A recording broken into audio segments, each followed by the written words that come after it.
सैनिक रामस्वरूप कस्बा की मौत को लेकर धरने में आरएलपी सुप्रीमो हनुमान बेनीवाल शामिल हुए हैं। वहीं धरना स्थल पर विधायक सुशीला डूडी, पूर्व विधायक मंगलाराम गोदारा, राजेंद्र मूड और अतुल डूडी सहित कई नेता मौजूद रहे। सैनिक को शहीद का दर्जा देने की मांग को लेकर हाईवे पर तीसरे दिन भी धरना जारी रहा। प्रशासन और परिजनों के बीच अब तक सभी वार्ता विफल रही है। वहीं सुरक्षा के मद्देनजर धरना स्थल पर पुलिस का अतिरिक्त जाब्ता भी तैनात है। राजस्थान की सरकार, केंद्र की सरकार आज तक उसके साथ में क्यों नहीं लौटी? आपके बीच में हजारों की संख्या में भीड़ इकट्ठी हुई है, जनता इकट्ठी हुई है। राजस्थान का या से बीकानेर से जाने वाला एमपी कानून मंत्री है।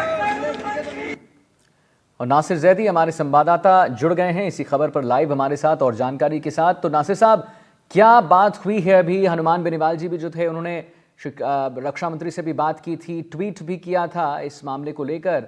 अभी वहां पर क्या स्थिति, क्या धरना प्रदर्शन खत्म हुआ, खत्म नहीं हुआ, क्या है वहां पर अपडेट? हमारे दर्शकों को बताइए। जी आदित्य, हम आपको बताएं कि आज तीसरा दिन है जब ये धरना शुरू हुआ था। परसों सुबह से ये धरना शुरू हुआ था और रामस्वरूप कस्वां, जो कि बीकानेर की नोखा तहसील के पांचू गांव के रहने वाले थे और जम्मू कश्मीर के अनंतनाग में तैनात थे, और अचानक उनकी जब मौत की खबर आई तो गांव में पूरी शोक की लहर छा गई। और उनकी डेड बॉडी जब आने के बाद डेड बॉडी जब उनके गांव ले जाई जा रही थी, उससे पहले जिला सैनिक कल्याण अधिकारी का एक बयान आया कि रामस्वरूप कस्वां ने सुसाइड किया है। ये बयान आना था कि पूरा बवाल हो गया, क्योंकि इससे पहले उनकी मौत को लेकर कोई बयान सेना की तरफ से जारी नहीं किया गया था, बल्कि सिर्फ उनकी मौत की ही खबर आई थी। जब जिला सैनिक कल्याण अधिकारी ने ये कहा कि उन्होंने सुसाइड किया है तो पूरे जाट समाज ही नहीं बल्कि सर्व समाज में गुस्सा आ गया और लोगों का ये कहना था कि एक शख्स ने देश के लिए अपनी जान दी है और जिला सैनिक कल्याण अधिकारी उसे सुसाइड बता रहे हैं। ये एक सैनिक का और शहीद का अपमान है। इस बात को लेकर सर्व समाज आक्रोशित हो गया और उन्होंने यहाँ म्यूजियम सर्किल पर उसी वक्त से धरना शुरू कर दिया। उनकी डिमांड ये थी कि एक तो रामस्वरूप कस्वां को शहीद माना जाए और एक शहीद को मिलने वाले जितने बेनिफिट्स हैं वो उनके परिवार को दिए जाएं, और इसके अलावा जिस शख्स ने यानी कि जिला सैनिक कल्याण अधिकारी ने यह बयान दिया है कि रामस्वरूप कस्वां ने सुसाइड किया है, उन पर एक्शन लिया जाए। इन तीनों डिमांड्स को लेकर 3 दिनों से धरना जारी है और कांग्रेस के तकरीबन सभी सीनियर लीडर्स यहां आकर अपना समर्थन देकर गए हैं। और आज आरएलपी सुप्रीमो हनुमान बेनीवाल आज शाम को यहां पहुंचे और उनके पहुंचने से ही ये माने कि यहाँ हजारों लोग उनके नाम से इकट्ठे हो गए और उनमें एक हिम्मत का, उत्साह का संचार हो गया।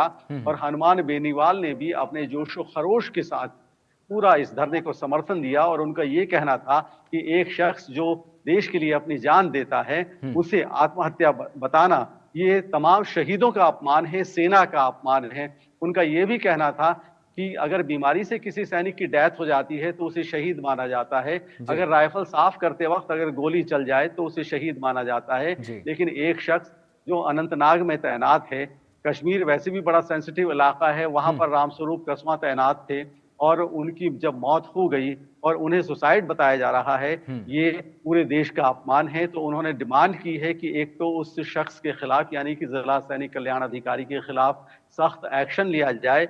इसके अलावा रामस्वरूप कस्वां को शहीद का दर्जा दिया जाए और साथ ही जितने बेनिफिट्स मिलते हैं एक शहीद की फैमिली को, वो तमाम बेनिफिट्स दिए जाएं।